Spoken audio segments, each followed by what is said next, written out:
Hello everyone, welcome back to my channel. তোমার সবাই কেমন আছো? আসলে তোমার সবাই খুব ভালো আছে, তো আমরাও ভালো আছি। গুড মর্নিং তোমাদের সবাইকে। এখন বাজে সকাল 8টা আর আমাদের ব্লগটা এখন শুরু করলাম। স্নান পুজো সব হয়ে গেছে আর সৌরভ বাবা ভাতও নামিয়েছে আজকে। আবার হচ্ছে কুয়াশও কেটে রেখেছিল, আমি এখন কুয়াশটাকে ভাজছি। আর আমার ব্লগটা এখন শুরু করলাম। তো চলো তোমরা সবাই দেখতে থাকো আজকে সারাদিন কী করি না করি। আজকে কিন্তু রাত্রে থেকে অনেক বৃষ্টি হচ্ছিল আর এখনও বৃষ্টি আছে হালকা, কিন্তু রাত্রে যা বৃষ্টি হয়েছে বাবু অনেক। তো চলো এখন থেকে ব্লগটা শুরু করলাম, ঠিক থাকো। তো দেখো কুয়াশ ভাজা আমার খুব একটা বেশি ভালো লাগে না, কিন্তু সোনুর বাবা খেতে ভালোবাসে। আর কুয়াশ ভাজা কিন্তু আমার মাও বেশ ভালোই খায়, মানে আমার মাও ভালোবাসে, সোনুর বাবাও ভালোবাসে, কিন্তু আমি সেরকম একটা বেশি খেতে পারি না, একদম তেল তেল থাকে না, এর জন্য। তো তোমাদের কার কার ভালো লাগে বলো। এমনিতে কিন্তু ভালোই লাগে, বিশেষ করে রুটি দিয়ে খেতে বেশ ভালোই লাগে। তো হয়ে গেছে কুয়াশ ভাজা, চলো সোনু কী করে তোমাদের দেখাই। কি খিচুড়ি? আজকে ভাত হয়ে গেছে তো, ভাত খাবা? হুম, তাহলে বসে পড়ো তুমি তোমার জায়গা নিয়ে।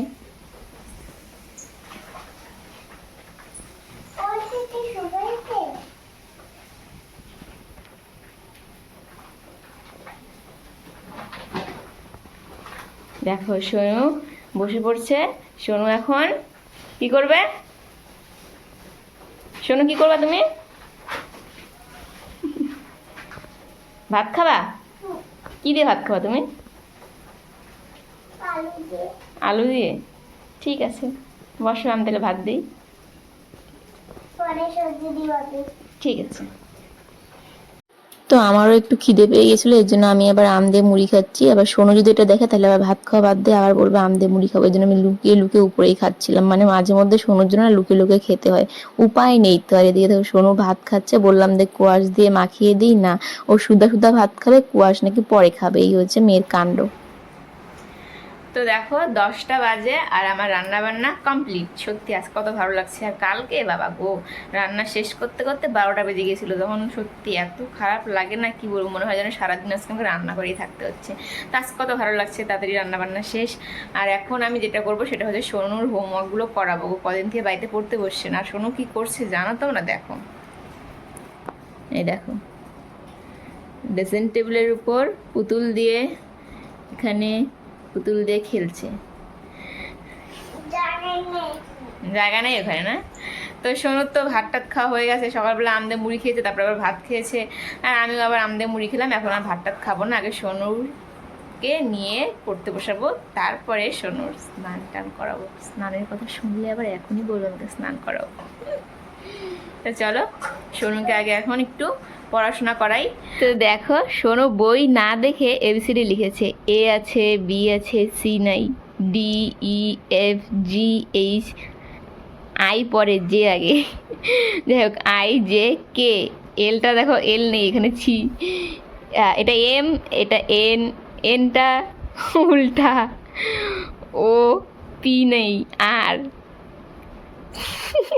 কিউ, তারপরে এস পরে, টি আগে। দেখো সোনুর এবিসিডি লেখা, বই দেখে লিখতে হয়। এই দেখো সোনুর করছে, দেখো।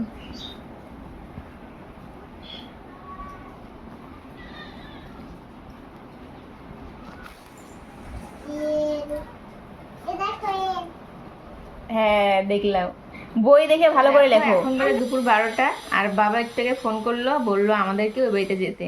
তো সোনুকে স্নান করালাম, সোনু খেলো, আমি খেলাম, এখন যাচ্ছি ওই বাড়িতে। আর এদিকে বাইরে বৃষ্টি হচ্ছে, সত্যি বৃষ্টির মধ্যে না যাওয়া খুব অসুবিধে। তো এখন দুজনে দুটো ছাতা নিয়ে বেরিয়ে পড়বো। তো চলো ওই বাড়িতে যাই, তারপর দেখি কেন আমাদের বাড়িতে যেতে বললো।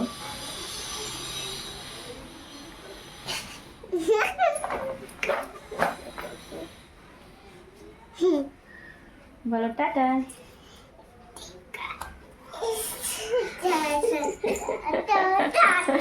কেমন দুষ্টু দুষ্টু মেয়ে, শোনো পচা মেয়ে, দুষ্টু মেয়ে। ভালো বলবে না আমাকে কেউ, পচা বলবে। তুমি ভালো না পচা? না ভালো। তুমি ভালো, তাহলে এরকম এরকম দুষ্টামি করো কেন? তো এখন আমি আর সোনু যাচ্ছি ওই বাড়িতে, আর বৃষ্টিও হচ্ছিল হালকা হালকা, এর জন্য সোনুকে একটা ছাতা দিয়ে দিলাম আর আমিও একটা ছাতা নিয়েছি। দেখো রাস্তা একটু অবস্থা, যেহেতু এটা হচ্ছে ওই ঢালাই করা রাস্তাগুলো না, এগুলো কিন্তু ভীষণ স্লিপ কাটে বৃষ্টির দিনে। তো দেখো এদিকে আমি একটা ছাতা নিয়ে যাচ্ছি, সোনুকে বলছি রাস্তা দেখে দেখে হাঁটবি, আসলে সোনুকে তো শিখতে হবে তাই না। তো দেখো ওই দিক দিয়ে কত জল জমে আছে, ড্রেনগুলো পুরো ভর্তি, এটাই সোনুকে দেখাচ্ছিলাম।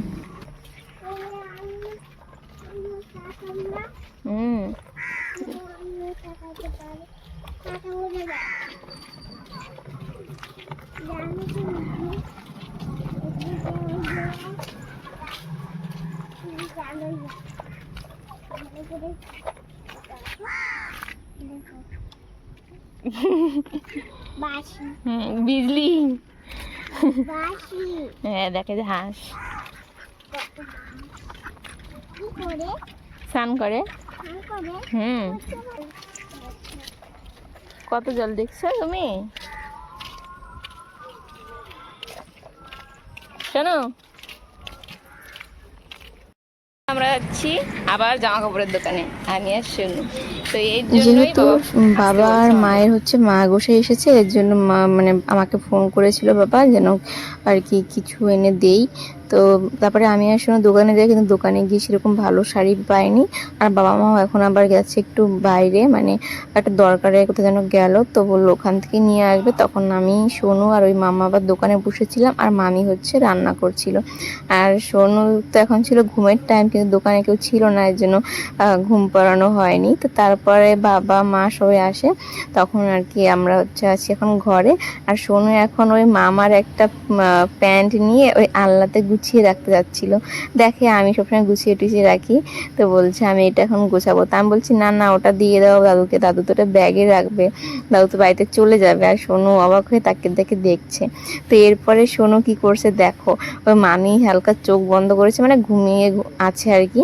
আর তখনই এই সোনু কি করেছে, মামির কপাল থেকে টিপটা খুলে নিজের কপালে নিয়েছে। তারপরে আবার ওই আয়নাটা টেবিল থেকে নিয়ে এখন আবার বসে বসে দেখছে কেমন লাগছে, একবার খুলছে একবার পড়ছে আর দেখছে। আর আমি যখন বলছি একটু তাকাও, তখন আমার লজ্জাও পাচ্ছে। ওই দেখো কিভাবে সাজতে লাগে, সেটা কিন্তু সোনু খুব ভালো শিখে গেছে দেখো। তো এরপরে যেই বলি সোনু একটু দেখা মুখটা, ও তো দেখাচ্ছিলই না। তারপরে যখন মামা আসে তখন যা কাণ্ড করে সোনু, সে আর কি বলবো তোমাদের।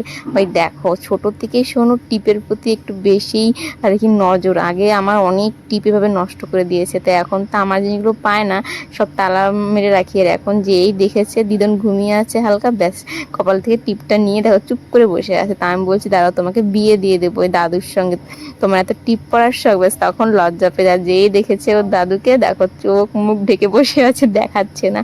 তো আমার এই মামাটাও আবার ওর সাথে ভালোই মজা করছিল। আসলে মামার মেয়ের ঘরেও একটা ছোট্ট মেয়ে আছে, সেও ওই সোনুর মতোই বয়সী। তো বেশ ভালোই আর কি বাচ্চা কাচ্চার সঙ্গে কীভাবে মিশতে হবে এটা জানে।